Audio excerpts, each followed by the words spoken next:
இதற்கு முழுக்க முழுக்க காரணம் திராவிட முன்னேற்ற கழக அரசு பொறுப்பேற்க வேண்டும். இனிமேலாவது திருப்பரங்குன்றத்தில் தீபம் ஏற்ற வேண்டும். திருப்பரங்குன்றத்தில் தீபம் ஏற்ற வேண்டும் என்ற நீதிமன்ற தீர்ப்பை அவமதித்து திராவிட முன்னேற்ற கழக அரசு அதை நடைமுறைப்படுத்தவில்லை என்கின்ற மன உளைச்சலோடும் மிகுந்த வேதனையோடும் இனிமேலாவது என்னுடைய மறைவுக்கு பின்னாலாவது திராவிட முன்னேற்ற கழக அரசு திருப்பரங்குன்றத்தில் தீபத்தை ஏற்ற வேண்டும் என்கின்ற ஒரு மன உளைச்சலோடு தன்னுடைய உடலையே தீபமாக தீப்பந்தமாக எரித்த பூர்ணச்சந்திரன், அதில் அவருடைய ஆடியோவில் சொல்லப்பட்டிருப்பது, திருப்பரங்குன்றத்தில் போய் செய்வதை காட்டிலும் பெரியார் சிலை பின்னாலேயே என்னுடைய உயிரை மாய்த்துக் கொள்கிறேன் என்று மாய்த்து கொண்ட பூர்ணச்சந்திரன் இன்றைக்கு அமாவாசை. ஆனால் அந்த பூர்ணச்சந்திரன் இன்றைக்கு மறைந்திருக்கிறது. இதற்கு முழுக்க முழுக்க காரணம் திராவிட முன்னேற்ற கழக அரசு பொறுப்பேற்க வேண்டும். இனிமேலாவது திருப்பரங்குன்றத்தில் தீபம் ஏற்ற வேண்டும். அதன் பிறகு பூர்ணச்சந்திரனுடைய மனைவிக்கு ஒரு அரசு வேலை வாய்ப்பும் 1 கோடி ரூபாயும் தமிழக அரசு வழங்க வேண்டும் என்று அனைத்து மக்களின் சார்பாக, இதில் அரசியல் பாகுபாடு இன்றி, இதில் அரசியல் காட்டாமல் மாண்பு முதலமைச்சர் அவர்கள் 1 கோடி ரூபாய் வழங்க வேண்டும், அவருடைய மனைவிக்கு ஒரு அரசு வேலை வாய்ப்பும் கொடுக்க வேண்டும் என்று நான் இந்த நேரத்திலே கேட்டுக்கொள்கிறேன்.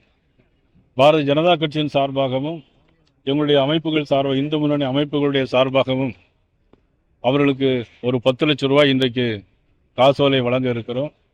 அதனைத் தொடர்ந்து பல்வேறு அமைப்புகள் அவர்களுக்கு உதவி செய்ய இருக்கிறார்கள்.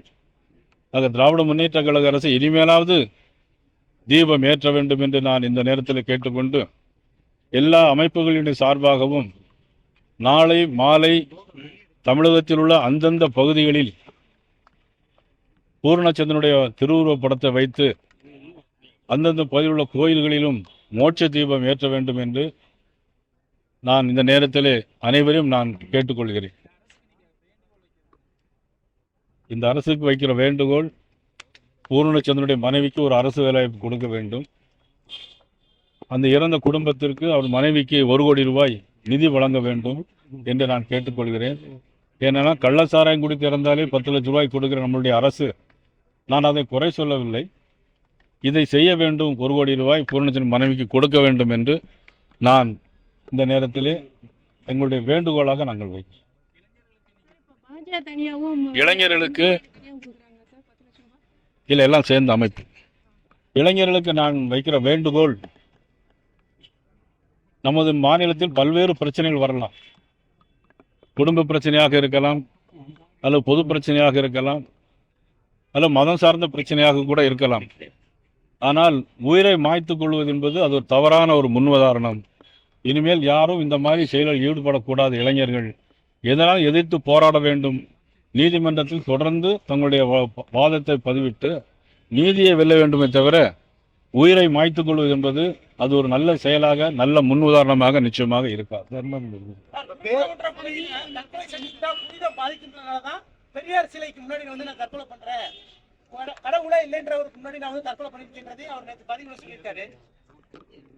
அதான் கடவுள் மறுப்பு கொள்கையில் இருந்தவருடைய அவருடைய சிலைக்கு பின்னாலேயே நான் என்னுடைய உயிரை மாற்றிக் கொள்கிறேன்னு சொன்னால் அது எவ்வளவு அர்த்தங்கள் அடங்கி இருக்கிறது என்பதை நீங்கள் புரிந்து கொள்ள வேண்டும். எவ்வளவு உன்னத உணர்வோடு உணர்ச்சியோடு, அதிலும் ஆடியோ பயிலாம் திமுக, இன்னும் அது அரசியல் நான் பேசக்கூடாது, திமுக குடும்பத்தை சார்ந்தவர். இதிலிருந்து முதலமைச்சர் ஒன்று தெரிந்து கொள்ள வேண்டும், இது மதம் சார்ந்த பிரச்சனை அல்ல, இது தமிழருடைய பண்பாட்டு உரிமை. காலங்காலமாக கார்த்திகை ஏற்ற என்பது தமிழர்களுடைய பண்பாட்டு உரிமை. ஆகவே இதை இனிமேலாவது முதலமைச்சர் கவனம் செலுத்தி அவர்கள் இதனை தீபம் ஏற்றுவதற்கு அனுமதிக்க வேண்டும் என்று நான் கேட்டுக்கொள்கிறேன்.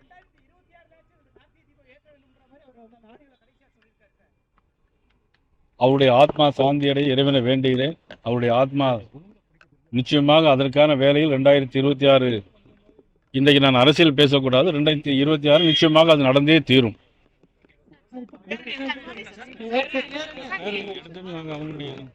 இனிமேல் எதுவும் கேட்க வேண்டாம். நீங்களும் கொஞ்சம் கோஆபரேட் பண்ணுங்க. டைம் ஆயிடுச்சு.